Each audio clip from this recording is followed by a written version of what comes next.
I finally got around to watching Dune Part Two last night, streamed it on Max. Yes!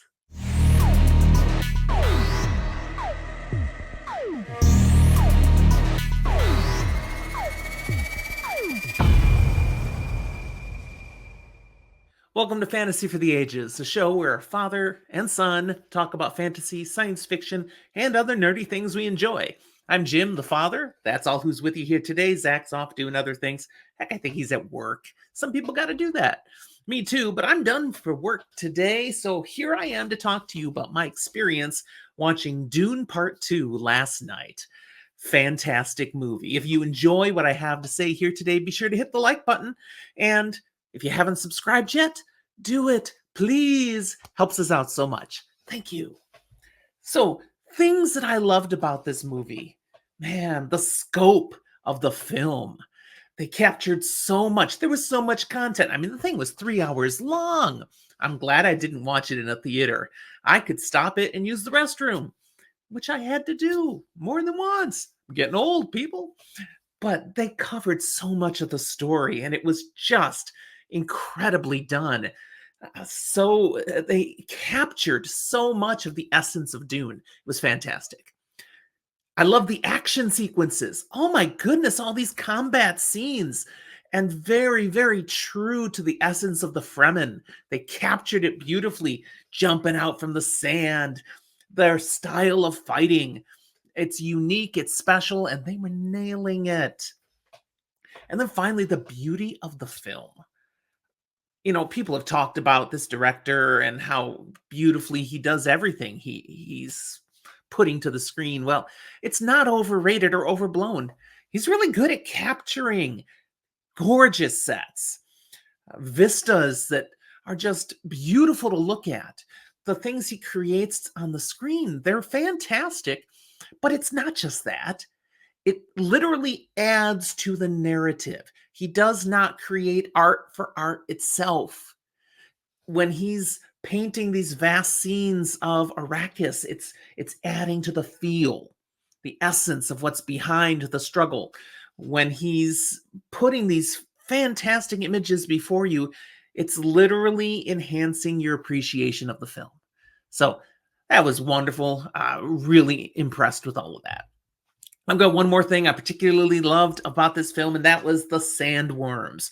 These huge, massive creatures of Dune, as well as the baby sandworm. In both cases, that was really authentic. They did a fantastic job taking what I see in the book and bringing it to life on the screen. The little details when they're riding the sandworms. If you're a book reader of this, you caught a lot of little nuances there that are just magnificent. I'm turning to my wife, I'm explaining what she's seeing, and she's appreciating it. She's getting it. The way they even control the sandworms. I mean, you could see these little details they're putting there. Really well done. Things I didn't like about the film. Yeah, I got nothing. I really thought this was a great film. I'm ready to be critical about things I don't like. I couldn't think of anything this time. That's pretty cool. Standout performances. Timothée Chalamet. He finally personified Paul Atreides for me. I wasn't feeling it in the first film. I'm like, really? This is the best guy you could find? It just didn't click. But this movie, he got there. I was seeing Paul, or Muad'Dib, or Usul, or whatever name you want to give him at the time.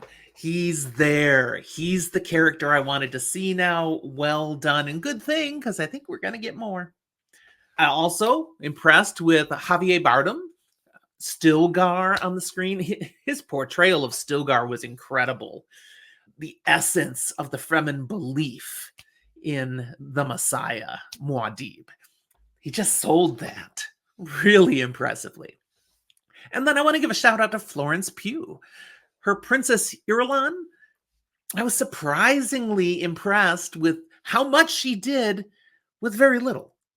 It doesn't get a lot of screen time.